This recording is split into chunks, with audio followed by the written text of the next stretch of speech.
Welcome to the channel once again. Today we're going to take a look at a movement where players in the start of the swing are pretty sticky through their rib cage. We're going to help them to move better through the very start of the swing to make a better backswing and improve their golf shots. Thanks for joining me again, everyone. So today we're going to be looking at how we can rotate better through the rib cage at the start of the swing. A few players I've taught recently, the visual that I have in mind for today's video is in the start of the swing, very much an adaptation or a movement through the lead shoulder where it moves across the rib cage, getting their elbow pointed somewhat out in front of them. So essentially, because the rib cage isn't moving, they're trying to compensate, or they're trying to get to the concept of getting the club around them and getting through backswing with adaptation or adapting the movement through the left shoulder. And one thing that is very evident to me watching the player is that, let's just say the end of the shoulder here where the seam of the shirt is, it starts to get very much near their face. Okay, so they'll be more in like this kind of a position through backswing, rather than including, if we can get that rotation of the rib cage, you can see how the seam on my shirt very much sits away from my face there. So it's surprising, this one, because I see it more common than you would think. You think there's a lot of players that are conceptually aware of, okay, I've got to get the rib cage to turn, but again, it's a match up with the arms in the backswing in a way that's going to help them in the downswing. It's just so important. Players that typically get their arms behind their rib cage in the backswing, when I say behind, it's more of a timing element that I've got in mind. It's very hard for them to catch up then, because the arms are behind the body in backswing, because the rotation of the rib cage just hasn't happened.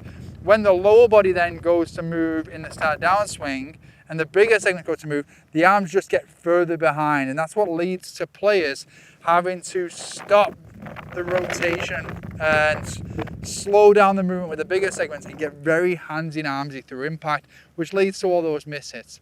Okay, so lots of value here and moving well through the start of the swing. And I'm going to go back to a drill that I've probably used just as much as any other. Make an L between your thumb and index finger and get set up. And we're just going to put the thumb on the chest and the index finger on the inside of the lead bicep, and we're going to make a rotation, but we're going to make sure that the L doesn't get closed by the lead arm getting onto the chest.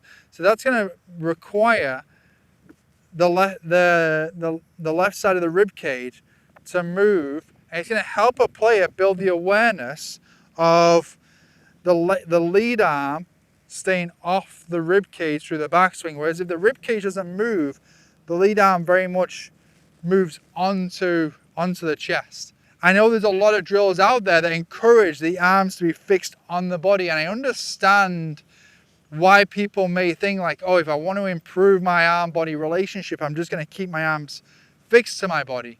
But in reality, that's going to, I find, in many ways take away from the timing, the explosiveness, the dynamics in the golf swing. If you look at a baseball pitcher, that's a person's very dynamic movement, similar shift, rotate, release patterns to golf. You're not going to see them want to keep their arms closer and tighter to the body.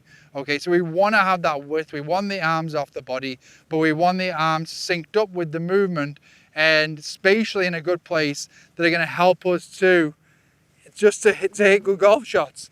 Okay, so we've got the L there. We're going to let the chest move. We're going to get the hands to waist high. We have a lot of room now between our arms and our body. From there, it's going to feel really different. And for a lot of players there, they're going to be able to feel from this position here that they can now actually use their body through impact. So I find it very helpful for players to start off very small here and then just see, can they finish with their body at the target, hit little pitch shots. So try and hit a couple here. I actually, with a lot of players, I'll do this off a small tee because everything's in such a different spot for them. Just the tee there, it gives them that little bit of confidence that, okay, I don't have to be super perfect at impact here.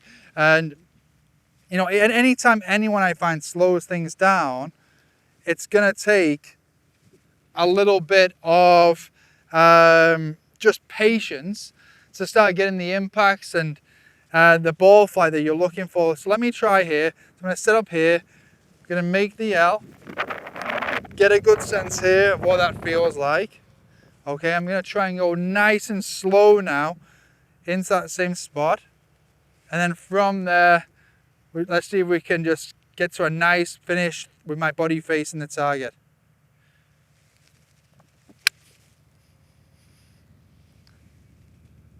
I like that one a lot, actually.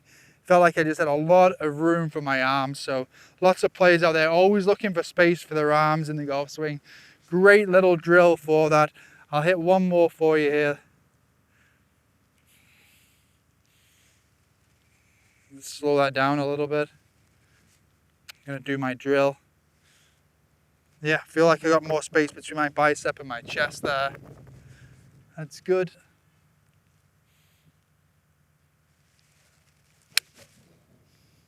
Nice. Okay, so if you feel like your lead arm is doing a lot of the work in the start, the takeaway, the L is a great little way to make sure that your chest is rotating. And then just, you're gonna need a process to help yourself to be patient, to work on that and integrate it into your game.